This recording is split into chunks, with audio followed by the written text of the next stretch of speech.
Hello friends, welcome to my YouTube channel pioneer nursing channel. Friends, अब तक के आप सबके रेस्पॉन्सेज के लिए हार्टली थैंक्स।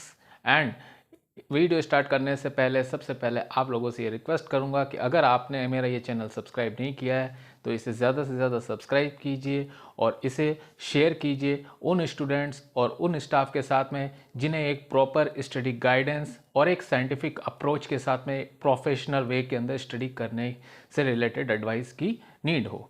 तो शुरू करते हैं फ्रेंड्स। आज कुछ इम्पोर्टेंट एनक्लेक्स बेस्ड क्वेश्चंस और ऐसे क्वेश्चंस जो कि आपके प्रीवियस क्वेश्चंस जो कि कहीं ना कहीं किसी न किसी स्टेट लेवल किसी न किसी नेशनल लेवल एग्जाम के अंदर कहीं ना कहीं पूछे गए हैं और ये क्वेश्चंस आपके आने वाले जो नेक्स्ट अपकमिंग एग्जाम्स है उनके लिए उनके अंदर एक बहुत ही बड़ा रोल निभा सकते हैं और आपको एक प्रॉपर गाइडेंस के अंदर आपको एक प्रॉपर वे के अंदर ये समझा सकते हैं कि आपको किस वे में स्टडी करनी है। इसके अलावा आपको हिंट्स और आपको स्टडी ट्रिक्स के साथ में समझाने की मेरी बेस्ट से बेस्ट एफर्ट बेस्ट से बेस्ट प्रयास रहेगा। सो बने रहिए वीडियो के अंत तक। सो शुरू करते हैं आज का video. Question number 1, when would we administer prophylactic antibiotic? Option A 2 days before surgery, option B 1 day before surgery, option C at the time of induction anaesthesia, option D at the time of skin incision. अगर आपने question अच्छे से देखना है देख सकते हैं। तो इसका राइट आंसर होगा option C at the time of induction anaesthesia. इसका राइट आंसर ऑप्शन सी इसलिए होगा क्योंकि आपको मैं एक्सप्लेन कर दूं कि जो भी हम सर्जिकल प्रोसीजर करते हैं जो भी हम ऑपरेटिव प्रोसीजर हम करते हैं ऑपरेशन से पहले कम से कम 60 मिनट्स 120 मिनट्स पहले हमें एनेस्थीसिया देने के पहले हमें वो प्रोफाइलैक्टिक एंटीबायोटिक देना होता है जिसके कारण हम जो भी invasive procedure as we know operation अपने आप में एक इन्वेजन होता है बॉडी के अंदर। तो जब भी हम पेशेंट को शिफ्ट करते हैं, ठीक है, from our ward to the operation theatre, from our ICU to operation theatre और एनी हॉस्पिटल सेटिंग से हम अगर शिफ्ट करते हैं ऑपरेशन थिएटर के अंदर, तो उससे पहले जब हम पेशेंट को जैसे पीपीआई प्रोटॉन पंप इनहिबिटर के तौर पर पेंटोप्रेजोल है, सोमप्रेजोल है और एंटी एमेटिक्स है लाइक ऑन्डेंसेट्रॉन या मेटाक्लोप्रामाइड जो हम देते हैं, ठीक है, वो देने के साथ साथ हमें अगर प्री एनेस्थीसिया इंडिकेशन के अंदर प्रोफाइलैक्टिक एंटीबायोटिक भी देने के बारे में कहा गया है, जैसे कि प्री एनेस्थीसिया चेकअप जिसे हम पीएसी बोलते हैं, उसके अंदर अगर लिखा है सर्जन ने या फिर एनेस्थेटिस्ट ने, तो उस कंडीशन में हमें वो प्रोफाइलैक्टिक एंटीबायोटिक पेशेंट को ऑपरेशन थिएटर में शिफ्ट करने से पहले एडमिनिस्टर करना है। ओके, और उसकी भी एक लिमिट है, यानी कि विद इन 1 आवर तो करना ही करना है, लेकिन अगर 1 आवर की जगह अगर 2 आवर भी अगर ऑप्शन के अंदर दिया हो, ऐसे अगर टाइम लिमिट दिया हो, तो आप 2 आवर्स भी चूज कर सकते हैं, पर प्रायोरिटी आप विद इन 1 आवर्स को दीजिएगा, ठीक है, और वो भी इंडक्शन ऑफ एनेस्थीसिया के पहले। और वो इसलिए क्योंकि अगर हम कोई भी सर्जरी या सर्जिकल प्रोसीजर करते हैं तो उस प्रोसीजर के बाद जो सर्जिकल साइट इन्फेक्शन जिन्हें हम शॉर्ट में एसएसआई कहते हैं,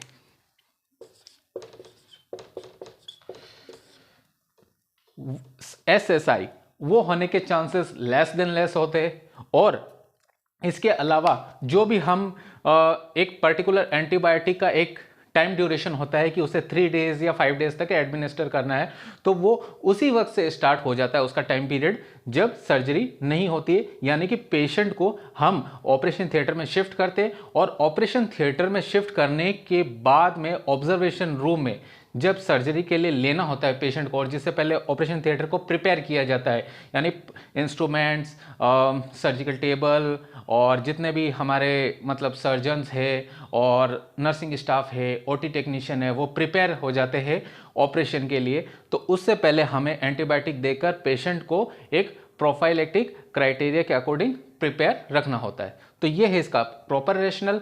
ओके, सो हम मूव करते हैं नेक्स्ट क्वेश्चन के टुवर्ड्स। तो नेक्स्ट क्वेश्चन है, ORS consists of all except अब यहाँ पे क्वेश्चन के स्टार्टिंग में मैं आपको एक्सप्लेन कर दूं कि ये जो वर्ड है एक्सेप्ट,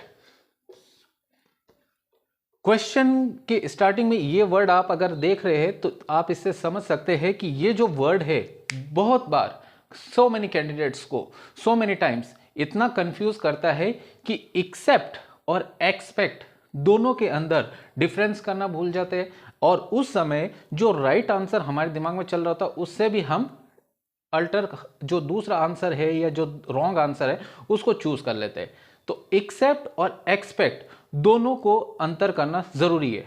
देखिए, एक्सेप्ट के अंदर ऑलवेज रिमेंबर कि जो सी आता है, अगर आप कंफ्यूज हो जाए एग्जाम टाइम में भी तो ये ध्यान रखिएगा, जो ये एक्सेप्ट के अंदर पहले सी दिया हुआ है तो आप इसी से अंदाजा लगाइए एक्सेप्ट का मतलब वो ऐसे एक ऑप्शन के बारे में पूछ रहा है जो कि उन चारों ऑप्शन के अंदर जो बाकी तीन कहीं ना कहीं अगर कोरिलेट करते हैं और वो एक उससे कोरिलेट नहीं करता, या वो एक कोरिलेट करता है लेकिन बाकी तीन उससे कोरिलेट नहीं करते, तो वो उन दोनों मतलब जो पार्ट्स है यानी रिलेट करने वाले और नॉन रिलेटेबल दोनों के बीच में डिफरेंस क्रिएट करता है, तो वो उसको इंडिकेट करता है सी। ओके, तो एक्सेप्ट के अंदर सी से आप पता लगा सकते हैं, ठीक है। और वही अगर एक्सपेक्ट, ठीक है, तो इस एक्सपेक्ट के अंदर जो ये पी है, पी यानी समझने के तौर पे पी यानी पराया, ठीक है, यानी एक्सपेक्ट कर रहे हैं हम कहीं से कोई आंसर, ठीक है, कोई आंसर के अंदर कोई टर्मिनोलॉजी, ठीक है, कहीं पर आ गया किसी प्रोसीजर से रिलेटेड किसी क्वेश्चन के अंदर, ठीक है, तो हमें वहां पे ये चीज ध्यान रखनी कि अगर सी आए तो हमें एक्सेप्ट यानी ओनली वन के तौर पे देखना है, और एक्सपेक्ट यानी पी पहले आ रहा है तो ठीक है, तो इस पी से हमें यानी कि पूछा गया है क्वेश्चन में कि हम क्या एक्सपेक्ट कर रहे हैं, ठीक है, हम किसी पर्टिकुलर ड्रग देने के बाद में उसकी इफेक्टिवनेस के रिगार्डिंग क्या एक्सपेक्ट कर रहे हैं एटसेट्रा एटसेट्रा। ओके, तो ये एक एग्जांपल है, ठीक है, तो ये आप डिफरेंस ध्यान रखिएगा। हाँ, तो आते हैं क्वेश्चन पे। ओआरएस के अंदर ये चारों कंपोनेंट्स जो कि मैंने लिखे यहाँ पे, sodium chloride, potassium chloride, sodium citrate और पोटेशियम साइट्रेट, इन चारों में से कौन सा एक ऑप्शन नहीं होता है या फिर कौन सा एक कंपोनेंट नहीं होता है। ये क्वेश्चन देखने में बहुत इजी है, लेकिन ऐसे छोटे छोटे क्वेश्चन एग्जाम टाइम में आपके माइंड के साथ में जो माइंड गेम खेलते हैं तो आपके माइनस मार्किंग करवाने के लिए ये बहुत सफिशिएंट होता है। लेकिन अगर ऐसे क्वेश्चन, एक इजी क्वेश्चन ऐसे आप अगर सॉल्व कर लेते ना तो एग्जाम टाइम में यही ऐसे क्वेश्चन आपका जो 1 मार्क होते हैं आपको 500 या 1000 कैंडिडेट्स यानी 5000 और 1000 एग्जामिनीज से कितना आगे ले जाता है, इसकी इंपॉर्टेंस आपको एग्जाम हॉल के अंदर ही पता चलती है। तो यहां पे जो राइट आंसर है वो राइट आंसर है ऑप्शन डी, पोटेशियम साइट्रेट। ठीक है फ्रेंड्स, नोट कर लीजिए, फिर मैं आपको रैशनल एक्सप्लेन कर देता हूं। हाँ तो फ्रेंड्स, रैशनल कुछ इस तरीके से है।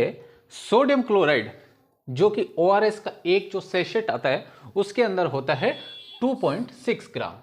ओके, वही हम अगर पोटेशियम क्लोराइड की बात करें तो वो होता है 1.5 ग्राम। ओके, अगर सोडियम साइट्रेट की बात करें तो वो होता है 2.9 ग्राम।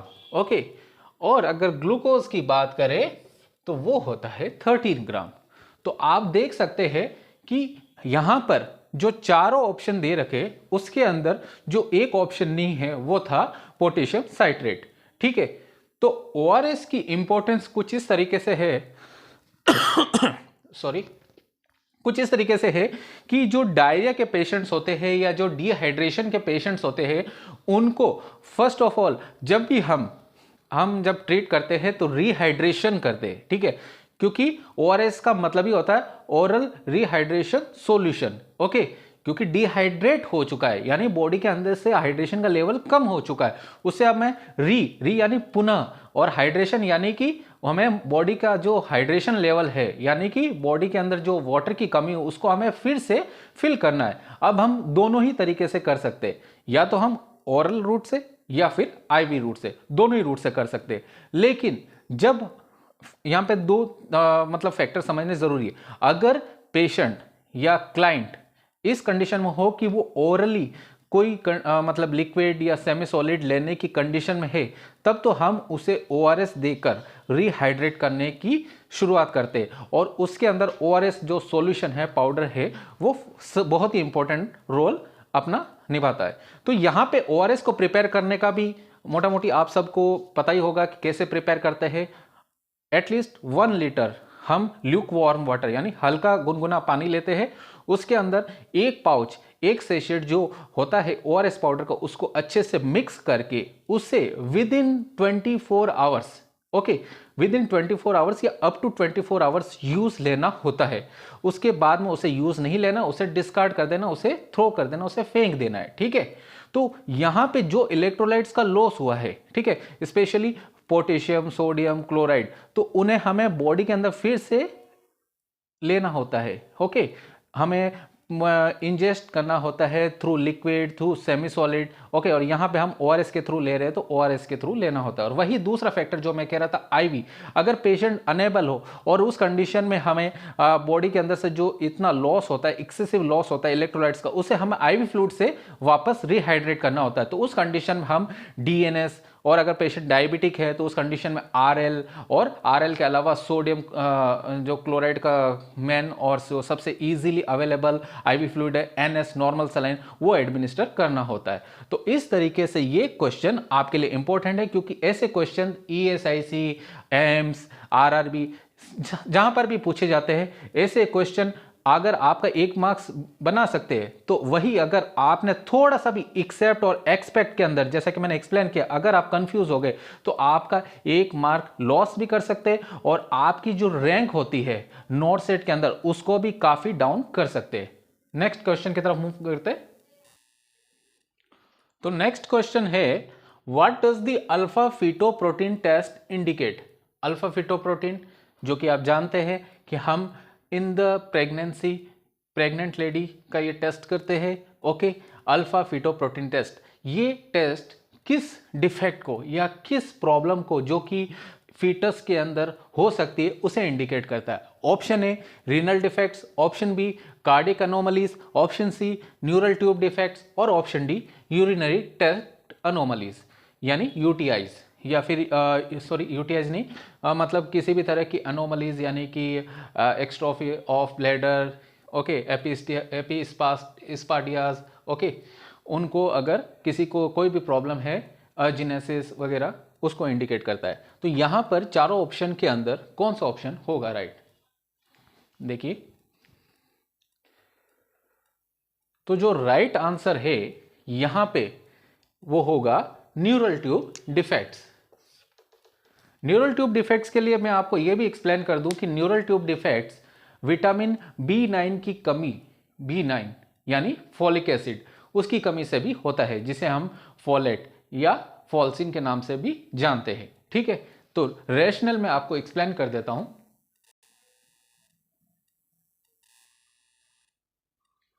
तो रैशनल कुछ इस तरह से है, this test can detect not only NTDs यानी neural tube defects, but also Down syndrome, जिसे हम ट्राइसोमी ऑफ 21 भी कहते हैं, क्रोमोसोमल डिसऑर्डर है, इसे भी लेटर ऑन हम डिस्कस करेंगे, एंड अदर कंजेनाइटल अनोमलीज यानी विरूपता, यानी बच्चे के अंदर, बच्चे की फिजिकल स्ट्रक्चर के अंदर किसी भी तरह की अनोमली हो, okay. It is a screening test. यहां पे ये एक नोटिसेबल पॉइंट है, एग्जाम में भी अगर ये क्वेश्चन आ जाए तो ये ध्यान रखिएगा, ये अल्फा फीटोप्रोटीन टेस्ट एक स्क्रीनिंग टेस्ट है, ठीक है, एक स्क्रीनिंग टेस्ट के तौर पे इसे लेना है। स्क्रीनिंग यानी कि जो बताता है कि एक पर्टिकुलर चीज वहां पे हो सकती है, उसकी संभावना, उसकी एक मतलब गैस, एक आइडिया आपको देता है, ठीक है। यहाँ पे ध्यान रखिएगा, टेंटेटिव का मतलब संभावना, जैसे हम एग्जाम के लिए हम देखते हैं ना टेंटेटिव डेट यानी कि संभावित तिथि, यानी कि एक संभावना, एक पॉसिबिलिटी, एक चांसेस, एक गैस, एक आइडिया देते हैं आपको, ठीक है, वो होता है टेंटेटिव। डायग्नोसिस देता है, यानी डायग्नोसिस को तो डायग्नोसिस तो बता देता है कि हाँ ये डायग्नोसिस वहां पे हो सकता है, लेकिन अगर उससे कंफर्म करना हो और उसके लिए अगर और ज्यादा टेस्टिंग की जरूरत हो तो उस कंडीशन में हमें अदर टेस्ट्स भी करवाने की जरूरत होती है। यानी कि जो आपका पर्टिकुलर डॉक्टर या जो गायनेकोलॉजिस्ट है, ऑब्स्टेट्रिशियन है, वो आपकी प्रेगनेंसी के अंदर अगर किसी भी तरह की कोई अनोमली है तो उसके लिए आपके लिए other taste like colour Doppler, USG, MRI, जो भी बेस्ट टेस्ट होगा आपकी बॉडी एंड फीटस की ग्रोथ को असेस करने के लिए वो सजेस्ट करेगा, इंडिकेट करेगा। ओके, नेक्स्ट क्वेश्चन की तरफ मूव करते हैं। सो फ्रेंड्स, न्यू क्वेश्चन है rectal thermometer needs to be inserted up to. Okay, अब रेक्टल थर्मामीटर, जैसे कि हमें पता है कि रेक्टल थर्मामीटर भी थर्मामीटर यानी कि फीवर मेजर करने का एक डिवाइस है as like other thermometers. Okay, और उसे हम एनस से होकर रेक्टम के अंदर कितना अंदर तक, यानी रेक्टम के अंदर कितना अंदर तक हमें इंसर्ट करना है, उसे लगाए रखना है थर्मामीटर को मेजरमेंट के लिए। ओके, फीवर का मेजरमेंट करना है, जैसे कि हम न्यूबॉर्न्स है, इन्फेंट्स है, उनके अंदर करते हैं, ठीक है, और हम एडल्ट्स के अंदर भी करते हैं, तो उसे कितनी अंदर तक यानी गहराई तक, डेप्थ तक हमें इंसर्ट करके रखना होता है। तो यहाँ पे 4 ऑप्शन है, 0.5 to 1.5 inches option A, option B 2 inches, option C 1 inch and option D 2.5 inches. So the right answer is 0.5 to 1.5 inches. देखिए ये जो आंसर है, ठीक है, 0.5 to 1.5 इंचेस, ये वेराई कर सकता है according to the age, sex, body structure.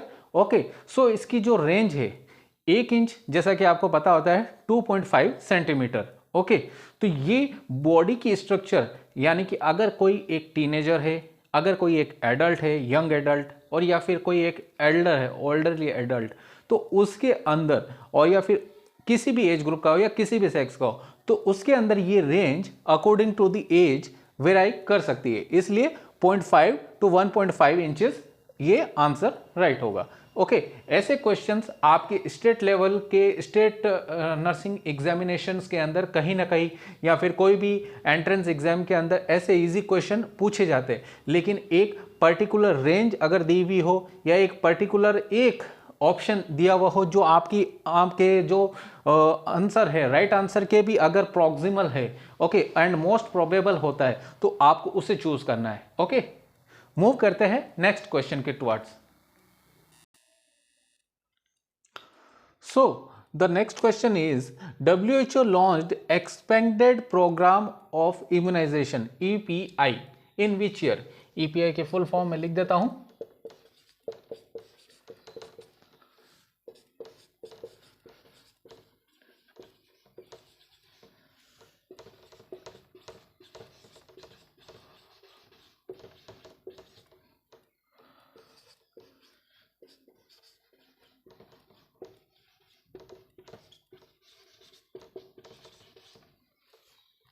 Okay, जो ईपीआई है वो किस ईयर में लॉन्च किया गया? Option A 1980, option B 1974, option C 1977 and option D 1983। So the right answer is 1974। 1974 के अंदर जो हमारा एक्सपेंडेड प्रोग्राम ऑन इम्यूनाइजेशन है, वर्ल्ड हेल्थ ऑर्गेनाइजेशन WHO ने लॉन्च किया था। मूव करते हैं नेक्स्ट क्वेश्चन की तरफ। So the next question is the last case of small pox found which year in India, यानी कि स्मॉल पॉक्स का जो लास्ट केस है इंडिया के अंदर कब फाइंड आउट हुआ था? 1975, 1977, 1980 एंड ऑप्शन डी 1983। सो यहां पे आप देख लीजिए ऑप्शंस। तो यहां पे जो राइट आंसर है वो राइट आंसर है ऑप्शन ए 1975। देखिए 1975 के अंदर इंडिया को WHO की तरफ से, वर्ल्ड हेल्थ ऑर्गेनाइजेशन की तरफ से स्मॉल पॉक्स फ्री डिक्लेयर कर दिया गया था। लास्ट केस फाइंड आउट हुआ था मई 1975 के अंदर, और 5 जुलाई 1975 को जो इरेडिकेशन है WHO ने स्मॉल पॉक्स का इंडिया से वो डिक्लेयर कर दिया था। 1977 के अंदर लास्ट केस वर्ल्ड के अंदर फाइंड आउट हुआ था अफ्रीकन कंट्रीज के अंदर, एंड 1980 के अंदर वर्ल्ड हेल्थ ऑर्गेनाइजेशन की वर्ल्ड इंटरनेशनल हेल्थ असेंबली ने इसे पूरे वर्ल्ड से इरेडिकेटेड, ओके, डिस्ट्रॉयड है, ऐसा डिक्लेयर कर दिया था। एंड 1983 के अंदर इंडिया ने वर्ल्ड कप जीता था क्रिकेट के अंदर वेस्ट इंडीज को हरा के। ओके, ये अदर देन नर्सिंग है। ओके, नेक्स्ट क्वेश्चन की तरफ मूव करते हैं। So next very important question, drug of choice in painkiller in case of MI, myocardial infarction. यानी मायोकार्डियल इन्फार्क्शन का एक कार्डिक अनोमली, कार्डिक डिजीज का एक पेशेंट है, जिसे हम कौन सी ड्रग देंगे जिससे उसका पेन रिलीव होगा। Okay, option A oxygen, option B STK, option C morphine and option D nitrate. जैसा कि देखिए मैं बता देता हूं, मायोकार्डियल इन्फार्क्शन हमें जैसा कि पता है कि जब हमारे हार्ट के अंदर न्यूट्रिएंट्स की कमी हो जाती है through blood circulation and deprived of oxygen due to lack of oxygen, उस पर्टिकुलर कार्डिक टिश्यू यानी मायोकार्डियम के अंदर वहाँ पे धीरे धीरे ऑक्सीजन की कमी होने से, न्यूट्रिएंट्स की कमी होने की वजह से, सर्कुलेशन ब्लॉक हो जाने की वजह से वहाँ पर धीरे धीरे मायोकार्डियल टिश्यूज जो है वो डिस्ट्रॉय होना शुरू हो जाते हैं। ओके, एंड धीरे धीरे ये इस्चेमिक कंडीशन इतनी सीवियर हो जाती है कि पेशेंट को एक अटैक आता है, जिसकी वजह से वहाँ पे सीवियर इंजरी होती है myocardial, and later on myocardial infarction जो है लीड्स टू हार्ट फेल्योर। तो यहाँ पर हम जो देख रहे हैं कि 4 ऑप्शन दिए हुए हैं, option A oxygen, option B STK, option C morphine and option D nitrates. तो जो यहाँ पे बेस्ट एंड राइट आंसर है वो है ऑप्शन सी मॉर्फिन। अब देखिए यहाँ पे मॉर्फिन 1 ml की एक एम्पुल आती है जो 15 mg होती है, ठीक है, गॉट इट। अब इस 1 ml के अंदर हम 14 ml या तो स्टेराइल वाटर या फिर नॉर्मल सलाइन,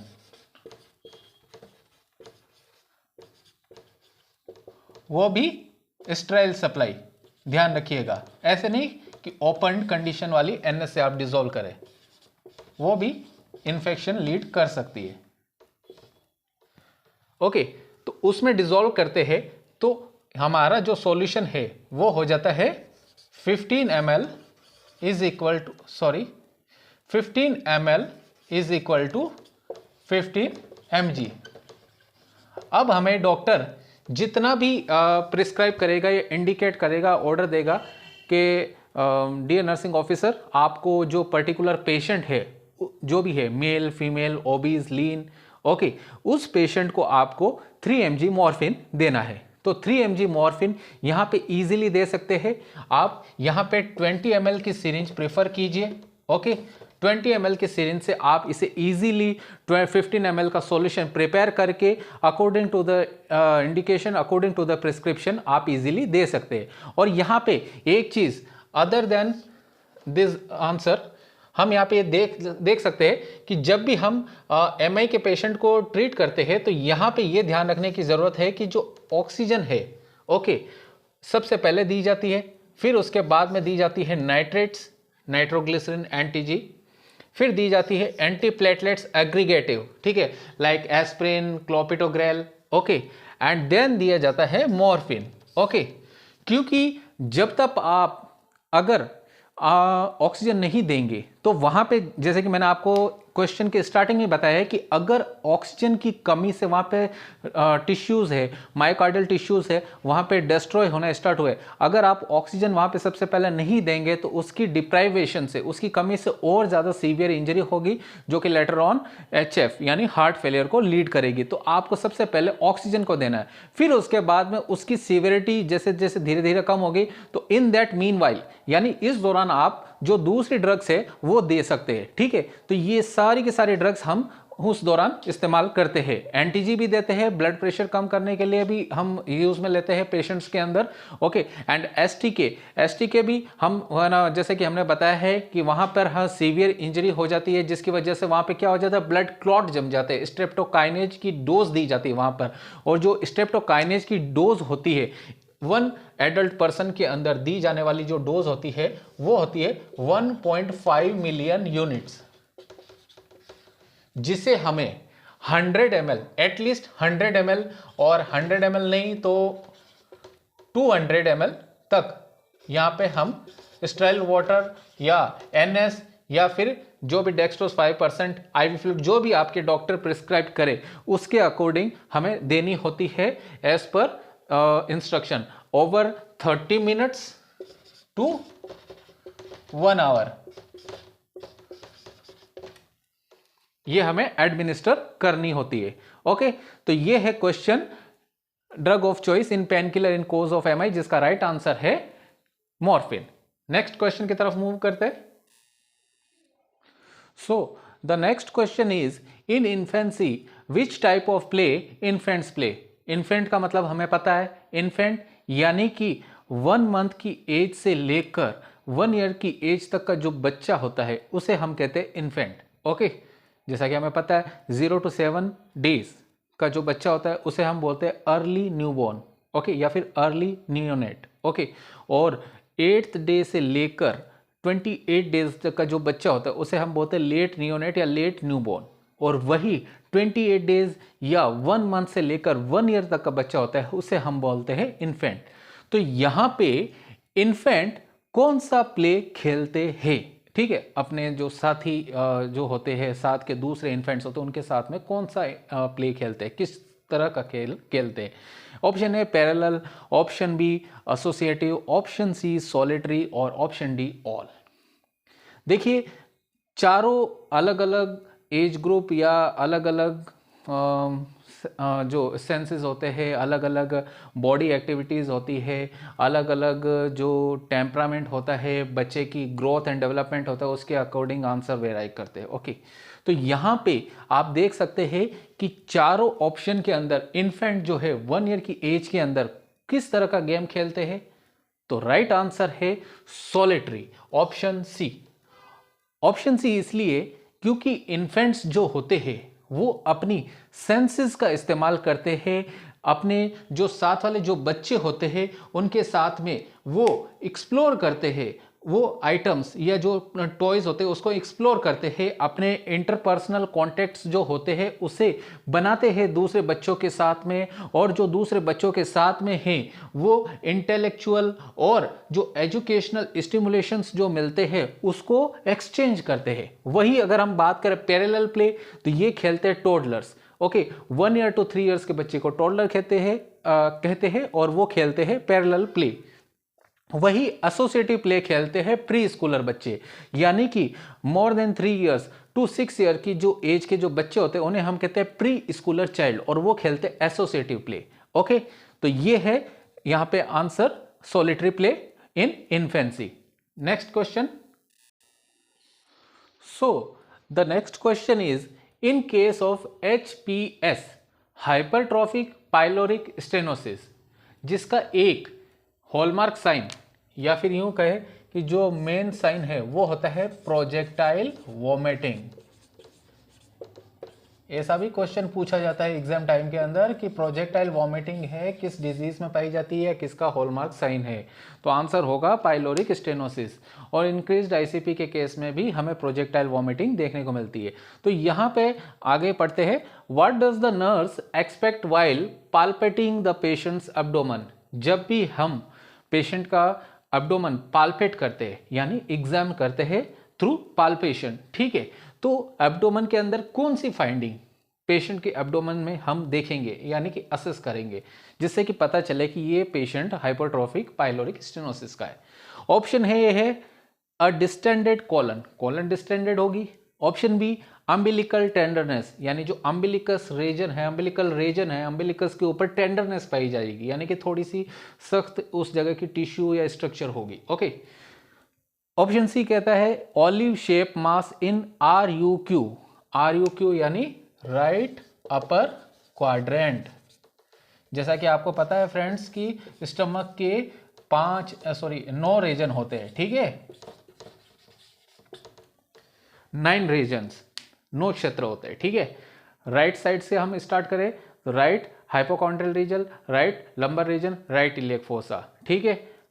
मिड से देखें तो epigastric region, umbilicus region and hypogastric region. Left से देखें सेम वही, left hypochondrial region, left lumbar region and left iliac fossa यानी इलियक रीजन। ओके, सो यहाँ पे इस तरीके से यहाँ पे हम 9 रीजन्स के अंदर RUQ के अंदर यहाँ पे राइट अपर क्वाड्रेंट के अंदर हम देखेंगे ऑलिव शेप मास्क होता है। ठीक है, ऑलिव शेप मास्क स्टमक के मतलब साइड में हम देखने को मिलेगा हमें। ठीक है, तो यहाँ पे जो हम अगर देखें तो rhythmic peristalsis waves in the lower abdomen. ठीक है, लोअर एब्डोमेन के अंदर पेरिस्टाल्टिक जो मूवमेंट्स होती है वो देखने को मिलेगी। तो 4 ऑप्शन है आपके सामने और चारों ऑप्शन के अंदर राइट आंसर जो है वो है option C, olive shape mask. अब आपको मैं बताता चलूं यहां पे कि ऑलिव शेप मास्क का रीजन ये है, ऑलिव शेप्ड हो जाता है वो पर्टिकुलर हिस्सा स्टमक का।